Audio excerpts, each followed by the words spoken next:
Hey everybody, I hope you're doing well tonight. I wanted to talk a little bit about the Treble Bleed mod, which I think is a great thing to do to your guitars. I'm not much for modding guitars, but I think this is a good one. And of course, Treble Bleed now comes with the newer Fenders, I think, like these American Professionals. I think that was a good call. Treble Bleed is, I don't know what the electronics are. There are people on YouTube that'll explain it 1,000 times better than I can. But I do play, and I remember a treble bleed is when when you would turn the volume down on these older Fenders, you would lose all your tone. And like, hey, I want to turn the volume down. That's all. I like how I sound. I want to turn the volume down and not play so loud. But you would lose your tone when you turn that volume down. So the treble bleed is some kind of a mod they do to the guitars, which keeps your treble and your tone settings when you turn the volume down. I think it's a great thing to do. So I hope you'll watch. Well, what's the hardest thing to do playing guitar? That's a pretty good question, really. You know, when someone says, what's the hardest thing on guitar, I think a lot of us probably think of like sweeping arpeggios or, I don't know, ascending runs. You know, they can be pretty tough. I watch that Tyler Larson sometimes, and who's that other guy? Steve Treverberry. They do some of that really good, like those really good sweeping arpeggios and things like that. It's really hard. But when I think what's the really hardest thing to do in guitar, sometimes it might not be what you think. And if you'll bear with, I'd like to tell you a little story. When I was a kid, I really liked baseball. And the Detroit Tigers, they had a great player named Al Kaline. He is now in the Hall of Fame. 3,000 hit club, great player, great guy. But I remember an interview years ago, someone asked Al Kaline, what is the hardest thing to do in baseball? And I think everyone thought he was going to say, you know, hit a curveball, hit a 99 mile an hour fastball, hit a Gaylord Perry spitball. That was, you know, but something like that.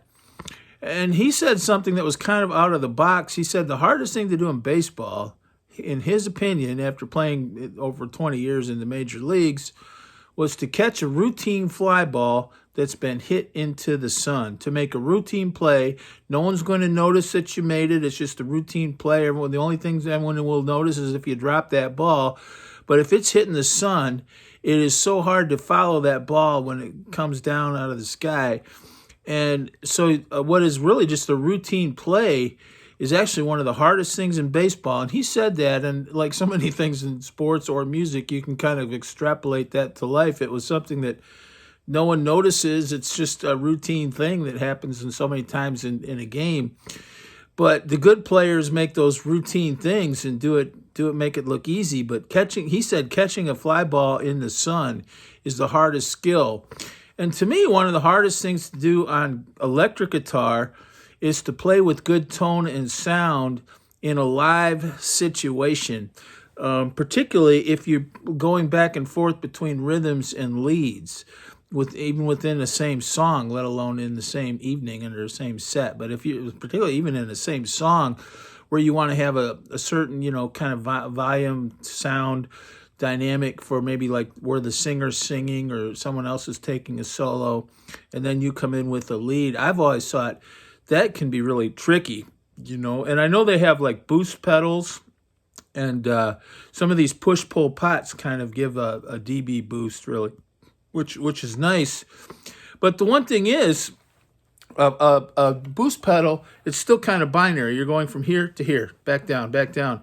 Whereas a good musical player, you want to be riding this volume control almost like a piano player rides the damper pedal, I think. You know, you're just always adjusting to the band and adjusting to the level. That's part of being a good musicianship and having a good ear for playing.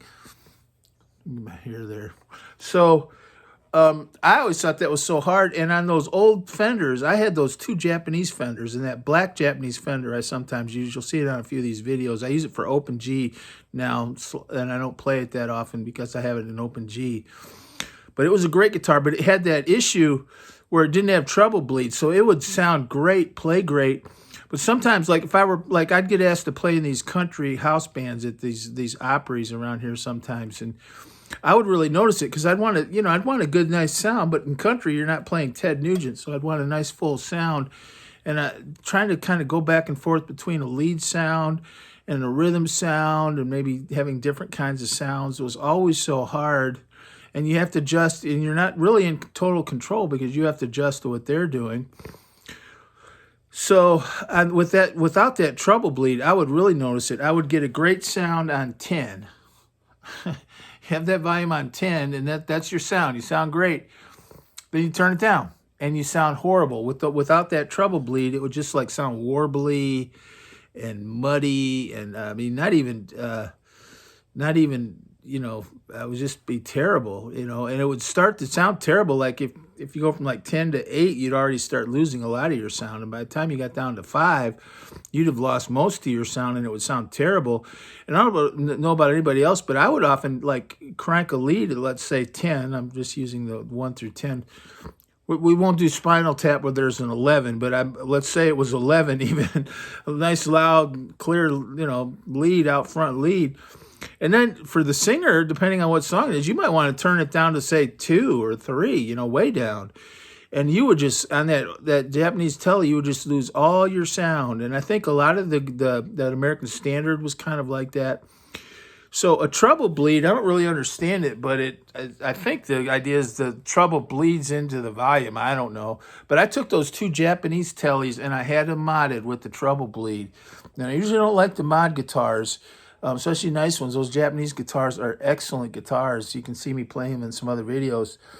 But it's kind of an invisible mod. I don't know. Some people might not even notice it.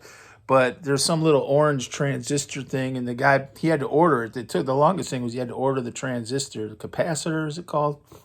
And he put it in there, and it took him a half hour to do it. And it wasn't very expensive. But man, all of a sudden I got that guitar, and I could, it was about... That's false advertising, everybody. You turn the volume down, you want to turn the volume down. You don't want to change your tone from being good to bad. You just want to turn it down.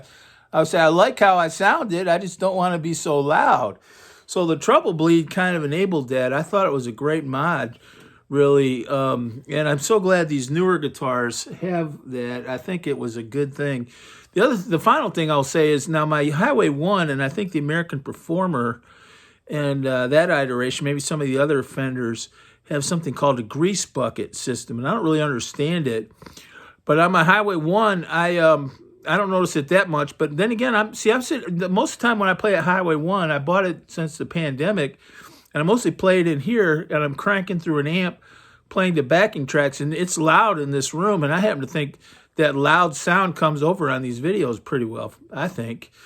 But I'm just filling the room up with sound, but that's not the same as playing in a live situation in a big room where you might want to play quiet and soft and all those things. But I think that grease bucket system, I don't know, you roll off the highs or something. I don't really understand it, but I don't know if it's like treble bleed or not. Maybe someone could clarify that in the comments. But I definitely think the treble bleed was a good thing to do on those 2 Japanese Fenders I have. It wasn't expensive, and it was definitely, I think, made them better instruments. And I don't think it was a mod that really hurt the integrity of the guitar. Like I didn't change the pickups or swap the neck out or something like that, or relic it with some homemade sandpaper or something, or like some of these. I thought it was a good thing, and it's a good musical thing. Like I said, that's false advertising. You got a volume control there. You turn it down, you want it to turn down. It's not complicated. So I think the treble bleed should be the default. I don't even think they should call it that anymore. I just think they should have that in the guitars when the volume, and you turn the volume down, and that's all you turn down is the volume. I don't know why that. So I happen to think the treble bleed's a good mod. I don't really understand it. If you're interested in the electronics, or other people that can explain it better, but I do think musically speaking, and particularly for performing, it made a huge difference where you can control that volume when you play, and not just in a binary way like a boost pedal, but like you've got all that kind of analog from 0 to 10, and you just wherever the music's taking you, you can just adjust that volume as you play in a musical, spontaneous fashion. And so the treble bleed mod's great. Thanks. God bless.